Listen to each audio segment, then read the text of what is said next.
The slap echoed through the Seoul penthouse like a gunshot. Minjun's hand connected with Amara's cheek, her head snapping to the side as his business associates gasped. "Know your place, wife," he spat, his voice dripping with contempt. "You're nothing but a decoration I brought from Africa to look exotic at my events." Amara's eyes, usually warm and gentle, turned cold as ice. She slowly rolled her neck, and for just a moment, Min-jun saw something in her stance that made his blood run cold, the coiled posture of a predator about to strike. Before we continue, subscribe right now because this story gets wild. Drop a comment telling me where you're watching from and what time it is for you. I love seeing my global family. Now, let's get back to this drama. 3 years earlier, Min-jun had been on a business trip to Nairobi when he first saw Amara at a charity gala. She was breathtaking, her dark skin glowing under the chandeliers, her laugh infectious, her presence magnetic. What he didn't know was that she was there undercover, working security for a visiting diplomat. Her real identity. The youngest daughter of a legendary Shaolin master who had trained select students across East Africa, blending Chinese martial arts with African fighting traditions. Minjun pursued her relentlessly.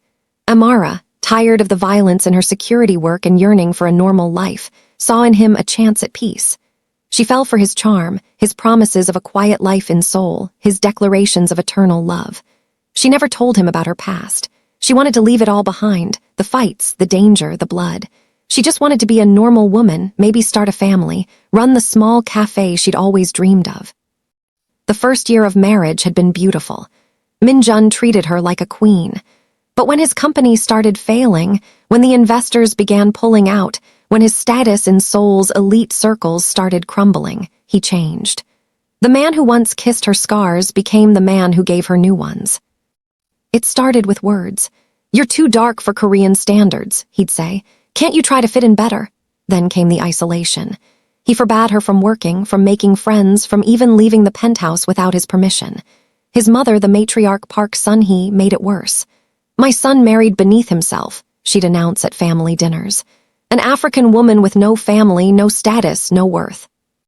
Amara endured it all in silence, her Shaolin training teaching her patience, her father's words echoing in her mind. True strength is knowing when not to fight. She cooked, cleaned, smiled through the humiliation, hoping the man she married would return. But tonight, everything changed. Minjun had invited potential investors to the penthouse, wealthy Korean businessmen who could save his dying tech company. He'd instructed Amara to dress nice but stay quiet.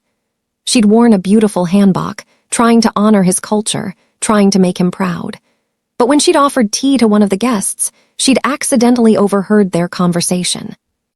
"The company's books are cooked," one investor whispered. "Minjun's been embezzling from his own employees' pension fund." Her hand had trembled, the teacup rattling. Minjun noticed. His eyes narrowed. After the guests moved to the dining room, he'd cornered her in the kitchen. "What did you hear?" he demanded. "Nothing, husband. I heard nothing." "Liar," his voice rose. "You've always been too curious, too bold for a wife. My mother was right. I should have married a proper Korean woman who knows her place." That's when he dragged her into the living room, in front of everyone, and delivered that slap that would change everything. Now, as Amara straightened, the room fell silent. Blood trickled from her split lip. Minjun raised his hand again, emboldened by the audience, ready to strike once more. Her hand shot up, catching his wrist mid-swing. The grip was iron. Minjun's eyes widened in shock as he tried to pull away and couldn't. Amara's voice, when she spoke, was quiet but carried the weight of a mountain. "I have been patient. I have been silent. I have let you diminish me because I loved you. But love without respect is not love, it's a prison. And I am done being your prisoner." She twisted his wrist, just slightly, and Minjun cried out, dropping to his knees. The investors jumped to their feet. One reached for his phone. Another backed toward the door. What are you?" Minjun gasped, sweat beading on his forehead. Amara released him, stepping back. "I am Amara Okonkwo, daughter of Master Chen Okonkwo, trained in Shaolin Kung Fu since I was 5 years old. I am a woman who once fought in underground tournaments across 3 continents. I am someone who chose peace over violence, who chose love over power. Her voice hardened. I am someone you should never have underestimated. Minjun scrambled backward. You lied to me, you deceived me. I omitted my past because I wanted a future, Amara replied. You deceived your employees, your investors, your own wife. We are not the same. One of the investors, Mr. Cho, stepped forward. Ms. Okonkwo, did I hear correctly? You overheard something about the company books. Amara hesitated. This was the moment. She could walk away, leave Minjun to his fate, start over, or she could speak the truth and burn everything down. Minjun's mother, Park Sun-hee, suddenly appeared from the hallway where she'd been listening. Don't you dare speak, you African witch. You've already humiliated my son enough. We took you from nothing, gave you everything. Something in Amara snapped. The older woman's vitriol, combined with years of silent abuse, broke through her last wall of restraint. You gave me nothing but pain, Amara said, her voice steady. And yes, Mr. Cho, I heard everything. Minjun has been stealing from his employees' pension fund to maintain his lifestyle and hide his company's failures. The evidence is in his office safe. The combination is 0824, his birthday, the only number he's narcissistic enough to use. The room erupted. Investors shouted. Minjun lunged at Amara, screaming obscenities. She sidestepped effortlessly, and his momentum carried him crashing into the coffee table. Glass shattered. His mother shrieked. Mr. Cho was already on his phone, calling someone. Another investor rushed to Minjun's office. Amara walked calmly to the bedroom, packed a single bag with her essentials, and pulled out a locked box from the back of the closet. Inside were her old tournament medals, photographs of her real family, and emergency cash. She'd always been prepared to run. Old habits from her security days died hard. As she walked toward the door, Minjun's voice stopped her. He was still on the floor, bleeding from a cut on his forehead, his perfect image shattered literally and figuratively. You'll have nothing, he wheezed. No money, no home, no visa status. I'll make sure you're deported. You'll be homeless in a foreign country. Amara turned, and for the first time in 3 years, she smiled, really smiled. You forget, husband. I was a fighter long before I was your wife. I've survived things that would break you. I'll survive this too. She walked out, leaving behind the penthouse, the abuse, and the man who'd mistaken her kindness for weakness. The Seoul night air hit Amara's face like freedom. She stood on the street outside the luxury building, her single bag over her shoulder, and for the first time in 3 years, she took a deep breath that didn't hurt. Behind her, she could hear shouting, sirens in the distance. Mr. Cho had wasted no time calling the authorities. Amara walked 3 blocks before pulling out a phone she'd kept hidden for emergencies. She dialed a number she'd memorized but never called. Okonkwo residence. Her brother's voice, after 3 years of silence, made her throat tight. Chinonso, it's me. The line went silent. Then, Amara, Amara, father, it's Amara. Chaos erupted on the other end. Her father's deep voice came through, emotion cracking his usual stoic tone. Daughter, we've been searching for you. When you stopped answering calls, when that man refused to let us visit. I know, Baba, I'm sorry, I thought I could make it work, I was wrong. She fought back tears. I'm in Seoul, I left him, I need help. You have it, whatever you need, come home. Not yet, I have something to finish here first. 3 days later, Amara sat in a tiny Seoul boarding house, watching the news on her laptop. Minjun's face filled the screen. Tech CEO arrested for embezzlement and fraud. Park Min-jun faces up to 15 years in prison. The reporter detailed how investigators found not just embezzled pension funds, but evidence of tax evasion, money laundering, and bribes to government officials. Minjun's entire empire was collapsing. But Amara's story was just beginning. She'd found work at a small African-Korean fusion restaurant in Itaewon, owned by a warm Nigerian woman named Blessing. The pay was modest, but it came with a room above the restaurant and something Amara had forgotten existed: kindness. You have skills beyond cooking, Blessing observed one evening, watching Amara move through the kitchen with precision and grace. I see it in how you carry yourself, like a dancer or a fighter. Amara smiled. Once a fighter, now just a woman starting over. There's a gym 2 blocks down. Korean African Cultural Center. They teach Taekwondo to kids from mixed families, help them connect with both cultures. They're looking for instructors. The next day, Amara walked into Master Kim's gym. The older Korean man looked her up and down skeptically. You have martial arts experience. Some, Amara replied. Show me. What happened next became legend in that neighborhood. Amara moved through forms, Shaolin, Wing Chun, mixed with Damb, the traditional Nigerian boxing her mother's people had taught her. She flowed like water, struck like lightning.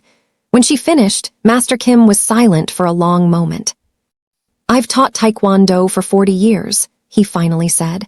I've never seen anything like that. Where did you learn? From my father, from masters across 3 continents, from experience. She met his eyes. I want to teach children, not to fight but to be strong, to know their worth, to never let anyone make them feel small. Master Kim smiled. You're hired, but I want to learn from you too. Cultural exchange, yes. Within weeks, Amara's classes were full. Children of African Korean families, kids who struggled with identity, who faced bullying, who felt caught between worlds, they flocked to her. She taught them more than martial arts. She taught them pride. Then came the message that changed everything again. Park Sun-hee, Min-jun's mother, requested a meeting. Amara almost refused, but curiosity won.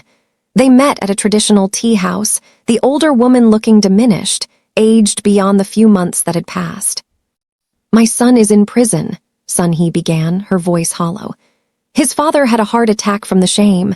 We've lost everything, the house, the cars, our reputation. The families who once bowed to us now spit at our name. I'm sorry for your pain, Amara said carefully, but I didn't cause this. Minjun's choices. I know, the older woman's composure cracked. I know it was his fault, his greed, his pride, but I enabled it. I taught him he was better than others. I taught him that status mattered more than character. I destroyed my own son. Tears rolled down her weathered cheeks. And I destroyed you. An innocent woman who only wanted to love him. Amara sat back, stunned. Why are you telling me this? Because I'm dying, liver cancer. The doctors say I have months, maybe weeks, and I cannot die carrying this guilt. Sun-hee reached across the table, her hand trembling. I don't deserve forgiveness, but I'm begging for it anyway. From you, the woman I called worthless when you were worth more than my entire family combined. Amara looked at the broken woman before her. The Shaolin teachings whispered in her mind. Holding anger is like drinking poison and expecting the other person to die. I forgive you, Amara said quietly. Not because you deserve it, but because I deserve peace. But Sun-hee SSI, you need to forgive yourself too. And maybe, visit your son, tell him what you told me. Give him a chance to be better than he was. The older woman sobbed openly, bowing so low her forehead touched the table. Thank you, thank you. 6 months later, Amara stood in Master Kim's gym, now co-owner and head instructor. The space had doubled in size, with students of all backgrounds. On the wall hung a banner, Strength Through Unity, African and Korean Martial Arts Academy. Her phone buzzed, a video call from Nairobi. Her father's face appeared, pride shining in his eyes. Daughter, we saw the news article about your school. Your mother is crying happy tears. Your brothers want to visit. Tell them to come, Amara laughed. Seoul has room for family. Behind her father, she saw movement. A familiar face appeared, Marcus, her former training partner, the man she'd almost married before choosing Minjun instead. Amara, Marcus said softly, I heard what happened. I'm just glad you're safe, and from what I see, you're thriving. I am, she replied, meaning it completely. I really am.